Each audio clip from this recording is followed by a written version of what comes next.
세월이 많이 좀 바뀌고 세대도 많이 바뀌었지만 여전히 제사라는 문화가 대한민국 사회에서는 여전히 이슈가 되고 또 특별히 우리 그리스도인들에게는 많은 이야기거리가 됩니다. 성경에도 제사 이야기는 줄곧 나옵니다. 그러나 성경을 자세히 보면 제사에는 죽은 제사가 있고 살아있는 제사가 있다는 것을 가르쳐 줍니다. 산제사와 죽은 제사의 핵심은 제물이 무엇이냐에 따라 살아있는 제사고 죽은 제사라고 결정이 됩니다. 살아있는 제물을 바치면 그 제사는 산제사고 또 죽은 제물을 바치면 그 제사는 죽은 제사입니다. 저는 개인적으로 조상들에게 지내는 이 제사는 죽은 제사입니다. 왜냐하면 조상들은 이미 죽었고 지금의 모든 음식은 죽은 제물을 드리기 때문에 죽은 제사라는 것입니다. 그러나 저와 여러분이 드리는 제사, 살아계신 하나님께 드리는 제사는 산 제사가 되어야 된다는 것이 성경에서 가르쳐주는 진리입니다. 살아계신 하나님은 죽은 제물을 바치면 죽은 제사이기 때문에 기뻐 받으시지 않는다라는 것을 성경은 우리에게 가르쳐 주십니다. 연락받는다라는 말을 합니다. 향기로운 제물이라고 이야기합니다. 그러나 하나님이 기뻐하시지 않고 또 오늘 말씀처럼 영적인 예배가 아닌 것은 바로 죽은 제사이기 때문이다라고 기록하고 있습니다. 그렇다면 죽은 제사가 뭘까?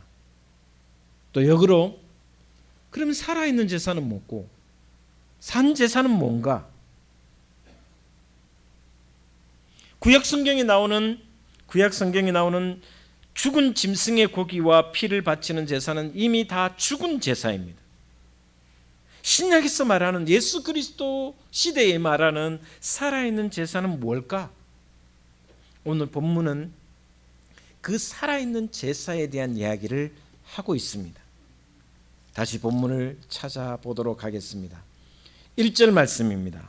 우리 1절 말씀 같이 보도록 하겠습니다. 시작. 그러므로 형제들아 내가 하나님의 모든 자비하심으로 너희를 권하노니 너희 몸을 하나님이 기뻐하시는 거룩한 산 제물로 드리라. 이는 너희가 드릴 영적 예배니라. 할렐루야. 우리의 살아있는 몸을 제물로 드리는 제사가 바로 산 제물을 바치는 산 제사이고 그것이 바로 하나님이 기뻐하시는 것이며 또한 영적인 예배라고 이야기합니다. 여기에 중요한 단어가 있습니다. 우리의 몸, 너희 몸. 몸이 뭘까? 몸으로 드리는 것이 예배라 그랬는데 그것이 살아있는 예배고 영적인 예배라 그랬는데 몸은 뭘까? 여러분 사람의 몸에 관해서는 헬라어로 몇 가지 단어가 있습니다. 육체를 가르치는 단순히 우리 살을 가르치는 이 먹는 살 말고 그죠? 살을 가르치는 것은 바로 사락스라는 헬라어 단어입니다. 단순한 육체를 말합니다. 이 몸뚱어리를 말합니다. 그런데 오늘 본 말씀에 성경은 몸이라는 단어를 쓸 때 헬라어로 사락스를 쓰지 않고 뭐라고 썼냐 하면 소마라고 썼습니다.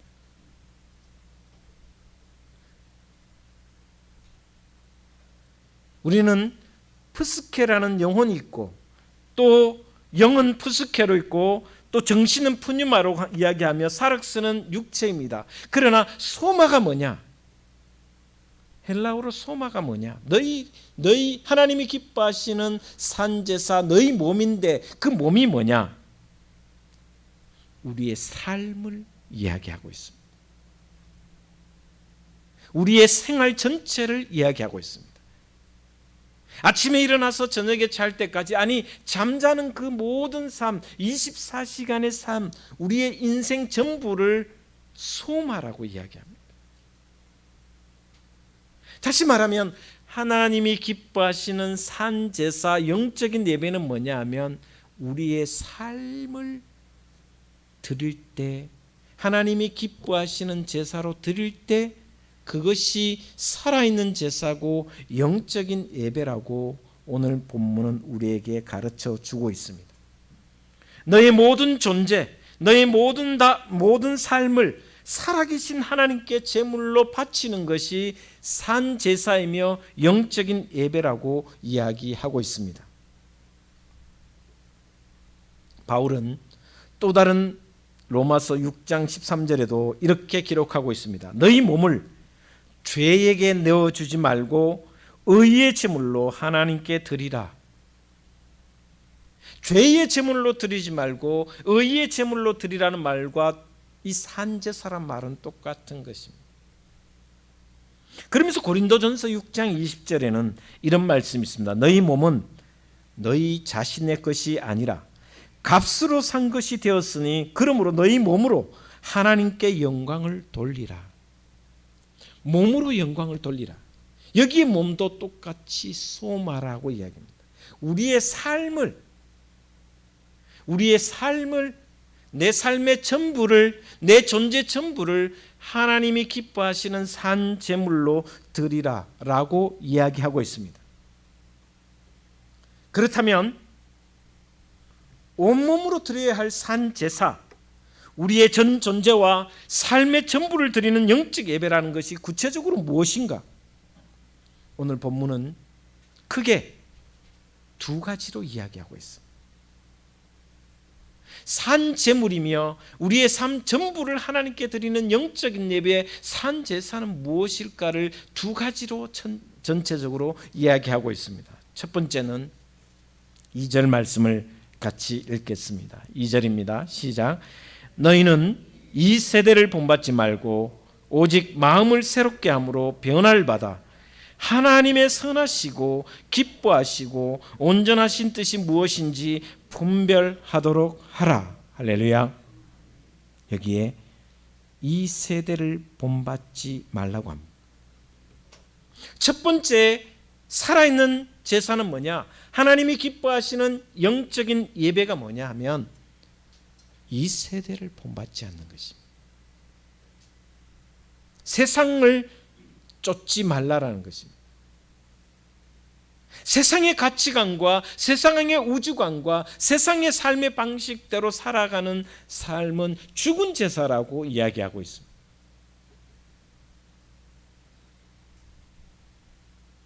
성도라는 말이 바로 구별된 자라는 뜻입니다. 우리가 믿음으로 성도가 되었다는 그 자체가 이미 세상과 구별된 자라고 이야기하는 겁니다. 그러면 우리의 삶이, 저와 여러분의 하루하루의 삶이 세상 사람들과는 뭔가 구분이 되어야 됩니다.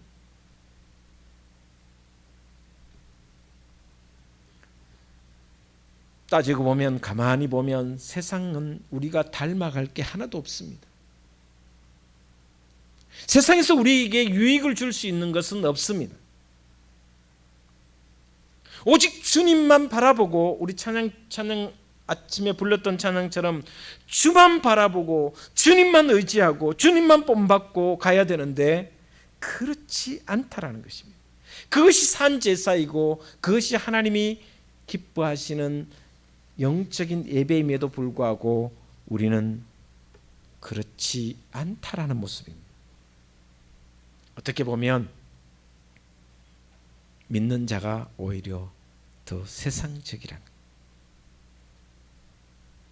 더 세속적이고 더 통속적이고, 그래서 어떻게 보면 순수하지 못한 신앙의 모습을 보일 때가 참 많다라는 것입니다. 인생의 목표도 삶의 방식도 세상 사람들과 구분이 되지 않는 모습이 우리의 모습이지 않는가. 그래서 저는 가끔 그런 생각합니다. 교회가 위기라고 이야기를 합니다. 다음 세대는 점점 빛을 잃어간다고, 다음 세대가 없다. 고등학생의 크리스찬 비율이 3%라고 합니다. 대학생이 되면 1% 정도라고 합니다. 100명 중에 한두 명이 믿는다고 합니다. 우리 선배님이, 제 아는 선배님이 영대 교수로 있습니다. 같은 고향 선배님. 강의를 듣는 한 70명 중에 크리스찬은 겨우 한두 명이 있다라고 해요.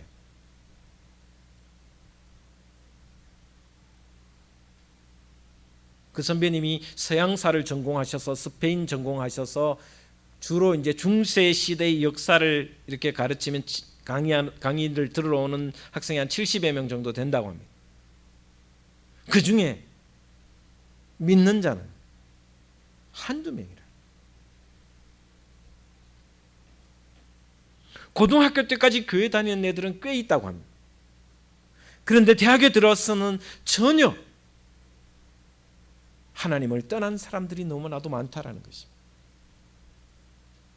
주로 강의 내용이 중세 기독교사를 이야기하는 겁니다. 왜냐하면 중세 시대의 모든 세계 역사는, 세계사는 기독교 역사이기 때문에 강의는 들으러 오지만 믿음은 이미 멀리 떠나 있는 친구들을 바라보면서 안타까워하는 모습. 그 이유가 뭘까? 그 이유의 핵심은 먼저 믿은 우리의 빛된 삶의 모습이 없기 때문에, 우리 선배들이, 우리 부모 세대들이 우리 아이들에게 정말 거룩한 삶의 모습, 구별된 삶의 모습, 이 세대를 본받지 않고 참으로 거룩한 그 삶의 모습을, 예수 그리스도를 향한 길을 걸어가고 있는가?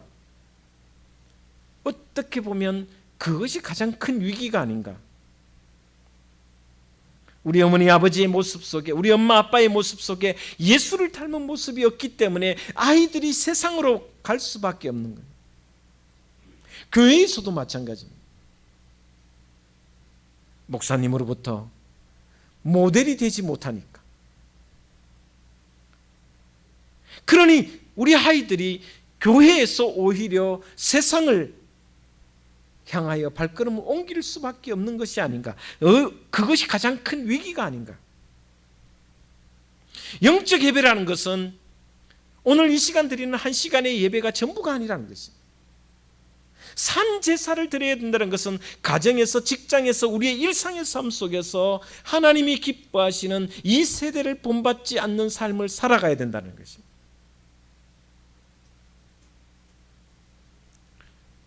우리가 명절이 되면 제사를 드리는데 우리는 정말 영적인 산 제사를 어떻게 드리고 있는가를 끊임없이 고민해야 됩니다. 그래서 오늘 이전 말씀을 다시 한번 여러분에게 말씀드리면, 너희는 이 세대를 본받지 말고 오직 마음을 새롭게 함으로 변화를 받아 하나님의 선하시고 기뻐하시고 온전하신 뜻이 무엇인지 분별하여 그 삶을 살아라고 이야기하고 있습니다. 오늘 함께 예배드리는 저와 여러분, 이 말씀으로 산제사를 드리는, 살아있는 하나님께 산제사를 드리는 믿음의 삶을 살아가시기를 주의 이름으로 축원을 드립니다. 두 번째,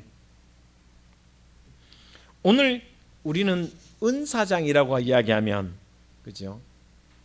사랑장은 고린도전서 13장.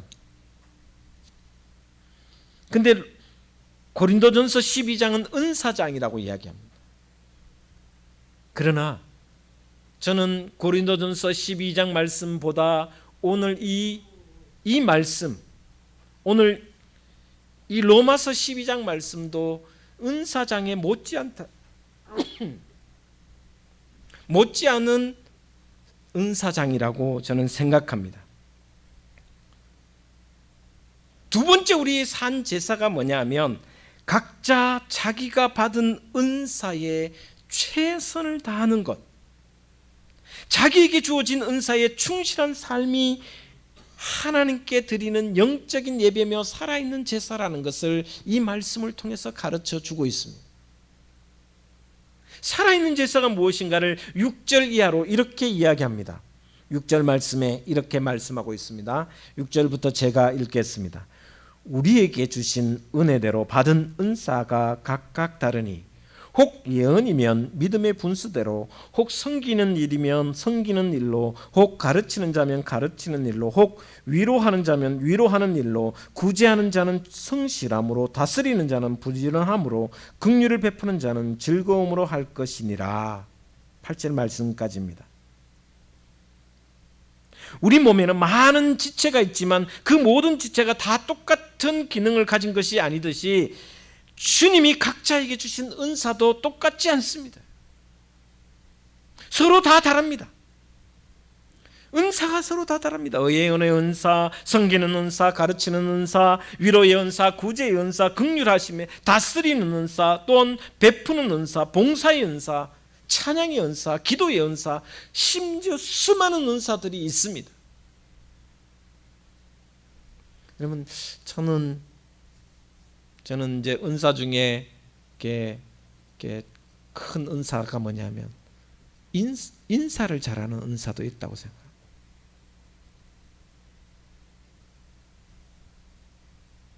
중지교회 성도들 중에 제가 이건 뭐 끊임없이 이야기하는데 인사 잘 안 해서 교회 안 나오신 분이 지금 있어요. 왜냐하면 분명히 나를 보고 갔는데 두 눈이 마주쳤는데 그냥 싹 지나가서 인사 안 한다고 또 가는 사람이 있어요.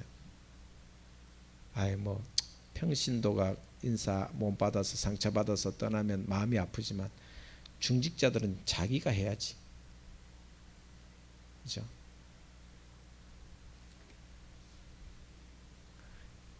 인사 잘하는 것도 은사입니다. 어떤 사람은 인사 안 해서 정말 차갑게 느껴지는 사람이 있습니다. 여러분, 은사가 없는 사람은 한 사람도 없습니다. 하나님은 공평하신 하나님이시기 때문에 모든 믿는 자들에게 그 사람만의 소중한 은사를 이미 주셨고 앞으로 또 주실 것입니다. 그런데 많은 사람들은 그 은사대로 살아가지 않습니다. 받은 달란트를 땅에 묻어놓는 사람들이 많이 있습니다. 무책임하게, 무심하게 그 은사를 개발하지도 않습니다. 훗날 주님은 반드시 평가하십니다. 심판하십니다. 결산하십니다. 하루하루 주님이 내게 주신 은사에 충실한 삶을 사는 것이 바로 내가 온몸으로 하나님께 드리는 살아있는 제사라는 것을 이 말씀을 통해서 가르쳐주고 있습니다. 은사를 받은 대로 살아라는 것입니다.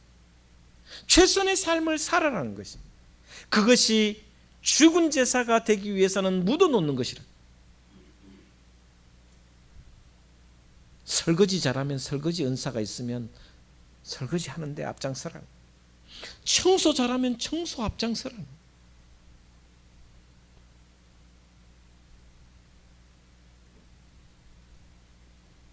영적인 예배가 뭐냐? 오늘 이 시간 드리는 1시간이 영적 예배가 전부가 아니라는 것입니다. 내 몸 전체를, 일상의 삶 전체에서 은사 받은 대로 최선의 삶을 살아가는 것이 살아있는 산제사이며 영적인 예배라고 우리에게 가르쳐 주고 있습니다. 그런데 저와 여러분이 받은 그 많은 여러 가지 은사 가운데 가장 큰 은사가 있습니다. 그리고 누구에게나 주시는 은사가 있습니다. 하나님께서 믿는 모든 사람에게 예외 없이 주는 은사가 있습니다. 그게 무슨 은사인지 아십니까? 한번 따라 하겠습니다. 사랑입니다. 사랑입니다.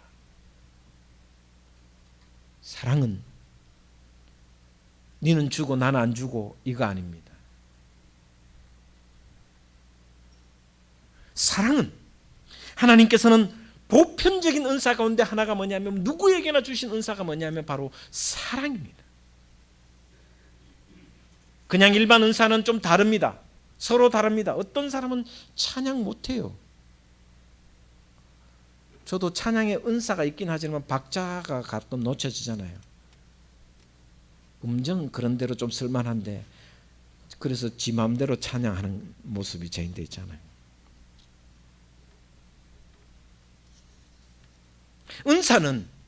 은사는 몸의 기능이 각 지체가 다르듯이 각자의 은사가 보통은 다릅니다. 그러나 누구에게나 하나님께서 주신 은사가 바로 사랑이 있습니다.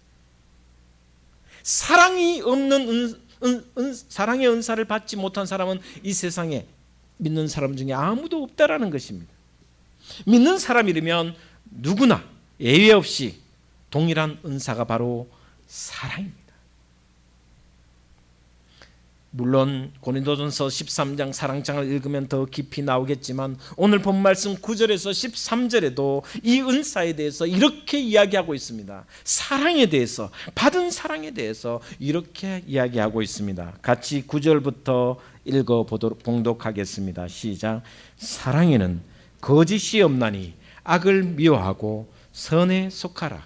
형제를 사랑하여 서로 우애하고 존경하기를 서로 먼저 하고 부지런하여 게으르지 말고 열심을 품고 주를 섬기라.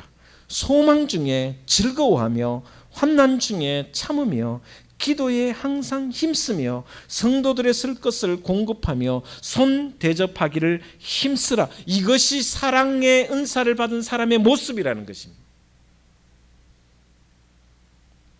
거짓 없는 사랑, 내가 먼저 하는 사랑, 열심을 품고 뜨겁게 남을 섬기는 사랑, 환난 중에도 참고 즐거워하며 손 대접하기를 힘쓰는 사랑, 적극적인 사랑, 역동적인 사랑이 바로 온몸으로 드려야 할 살아있는 제사라고 말씀하고 있습니다.